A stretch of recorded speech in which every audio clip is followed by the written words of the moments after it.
जय श्री महाकाल। तांत्रिकों की शक्तियाँ बंध क्यों जाती हैं, और बंध तो जाती हैं पर उनका सर्वनाश कैसे हो जाता है, उनके साथ बहुत बुरा कैसे हो जाता है, या उनकी शक्तियाँ काम करना क्यों बंद कर देती हैं।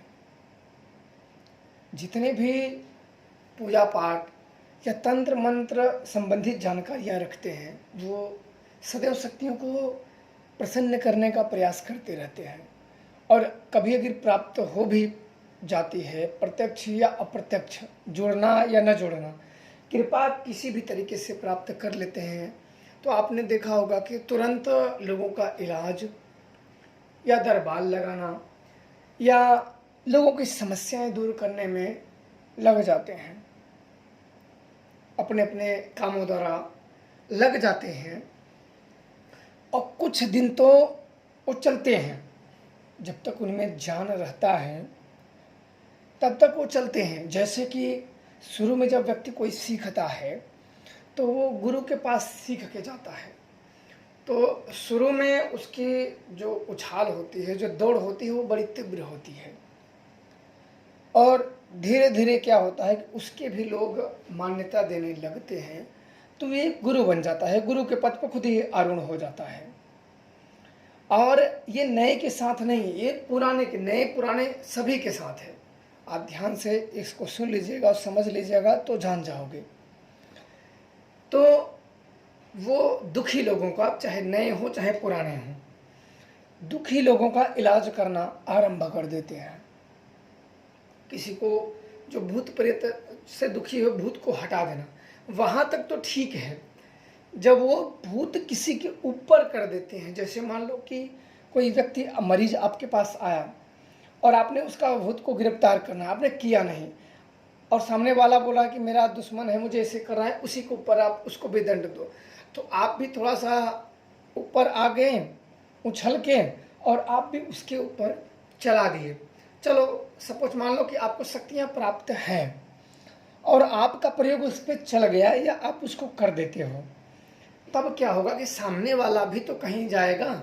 ऐसा तो नहीं करेगा कि आपकी शक्तियाँ आएँ और उसे मार के और मृत्यु करके चली जाएं, ऐसा तो है नहीं। वो भी अपना बीच बचाव के लिए कहीं ना कहीं तो जाएगा ही।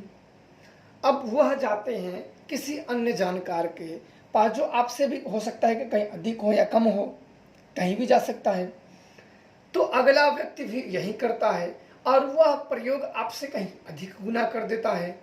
तो कई तांत्रिकों की इसी में जान चली जाती है। उनका तो, जिनका जो मरीज हैं, जिनका ठीक करने का दावा करते हैं, उनका तो बात छोड़िए, जो तांत्रिक है उनका तो विनाश हो जाता है। कभी कभी वो अगला तांत्रिक उनकी शक्तियाँ बांध लेते हैं।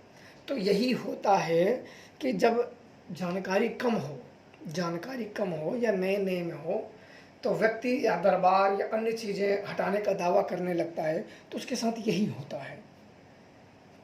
कहते कम पढ़ाई वाला व्यक्ति परीक्षा में तो फेल ही हो जाएगा, भले से सभी जगह चिल्लाता फिरे, पर परीक्षा में तो फेल ही हो जाएगा। मेन होता है कि बात बहुबात करना नहीं, मेन होता है कि अपनी शक्तियों को बनाए रखना, और ऐसे काम करो कि शक्तियाँ आपको जाए ना, या आपके साथ क्या वचन हुआ है, कैसी आपकी शक्तियाँ हैं, कितनी पावरफुल हैं शक्तियाँ, वो देखा जाता है। कि कभी कमज़ोर शक्तियों को बहुत बड़ी युद्ध उनसे लेके नहीं किए जा सकते हैं, अन्यथा वो शक्तियाँ भी जाएंगी, प्लस में आपका बुरा वक्त भी शुरू हो जाएगा।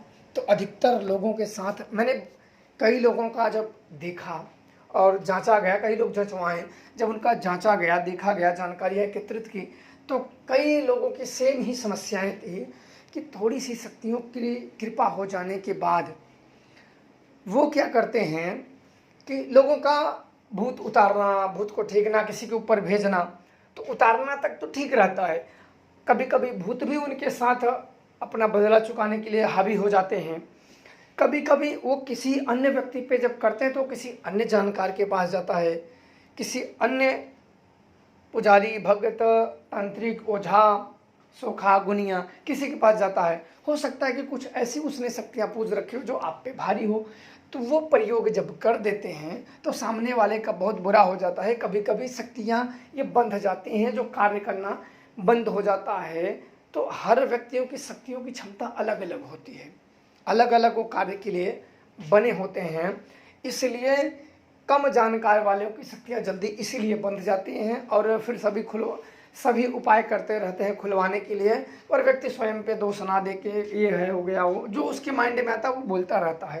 पर ज़्यादातर यही सत्य सामने आता है कि ऐसे कार्यों को अंजाम जब देने लगता है तो वो अपनी शक्तियों से और उन शक्तियों की कृपा से हाथ धो बैठता है और ज़िंदगी भर उसको फिर पाने का प्रयास में दौड़ता रहता है।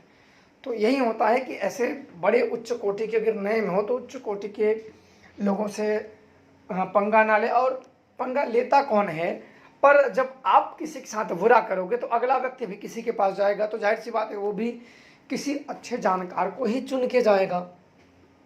तो इसलिए इस जानकार के पास इस तरीके से हो जाता है। तो बाकी आप लोग समझ गए होंगे कि जब तक सही मार्गदर्शन ना हो, सही जानकारी ना हो, तो लंबे समय तक व्यक्ति नहीं चल सकता है और दूसरों को ठीक करने के बजाय उससे कहीं अधिक गुना अपना नुकसान कर लेता है। कभी कभी उसकी इसमें बहुत बुरा परिणाम होता है, उसके घर परिवार या उसके भी बहुत घातक परिणाम झेलने पड़ते हैं। तो इसलिए अपने हिसाब से काम करिए और सुरक्षित रहिए, गुरु का आशीर्वाद रहेगा तो खुश रहोगे। जय श्री महाकाल।